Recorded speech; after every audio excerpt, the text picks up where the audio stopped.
రాష్ట్ర ప్రభుత్వం job calendar release చేయడం చారిత్రాత్మక నిర్ణయమన్నారు రాష్ట్ర గ్రంథాలయ చైర్మన్ ప్రొఫెసర్ రియాజ్.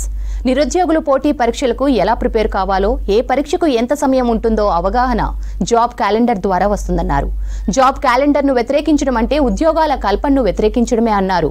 మాజీ మంత్రులు కేటీఆర్, హరీష్ రావులు కావాలనే తప్పుడు స్టేట్మెంట్లు ఇస్తున్నారని ఫైర్ అయ్యారు.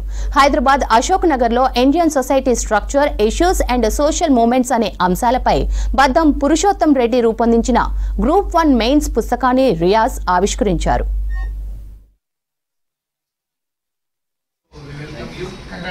చేయడం అనేది ఒక చారిత్రాత్మకమైన నిర్ణయం. అంటే నీకు ముందుగానే ఒక ప్రోగ్రామ్ ఇవ్వడం వల్ల ఆ ప్రోగ్రామ్కి అనుగుణమైన ప్రిపరేషన్ ఉంటుంది. యూపీఎస్సీ ఏ ప్రయోగం అయితే చేస్తూ ఉందో ఆ ప్రయోగాన్ని తెలంగాణ సర్కార్ చేసింది. ఈ జాబ్ క్యాలెండర్ మేము ఆషామాషిగా రూపొందించలేదు. తెలంగాణ పబ్లిక్ సర్వీస్ కమిషన్ బృందం కేరళకు పోయి, తమిళనాడుకు పోయి అక్కడ విషయాలను పరిశీలించింది. స్వయంగా గౌరవ ముఖ్యమంత్రి రేవంత్ రెడ్డి గారు, మరొక గౌరవ మంత్రి వర్యులు ఉత్తమ్ కుమార్ రెడ్డి గారితో కలిసి యూపీఎస్సీకి వెళ్ళి అక్కడ అధ్యయనం చేసి జాబ్ క్యాలెండర్ మీద విధానాలను రూపొందించారు. అంటే శాస్త్రీయ పద్ధతిలో ఉండే జాబ్ క్యాలెండర్ను వ్యతిరేకించడం అంటే ఉద్యోగాల కల్పనను వ్యతిరేకించడమే. జాబ్ క్యాలెండర్ను వ్యతిరేకించడం అంటే ప్రభుత్వం ఉద్యోగాలు కల్పించే పద్ధతిని వ్యతిరేకించడమే.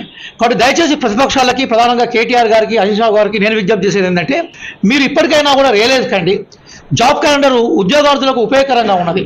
ఇది ఒక ప్లాన్ ఇస్తూ ఉన్నది. కాబట్టి అందరూ రాజకీయాలకు అతీతంగా నిరుద్యోగులకు న్యాయం చేయాలన్నా, ఉద్యోగార్థులకు సరైన సమయపాలన ఇవ్వాలన్నా కూడా జాబ్ క్యాలెండర్ అవసరం ఉంది. కాబట్టి దాన్ని సపోర్ట్ చేయాల్సిందిగా మేము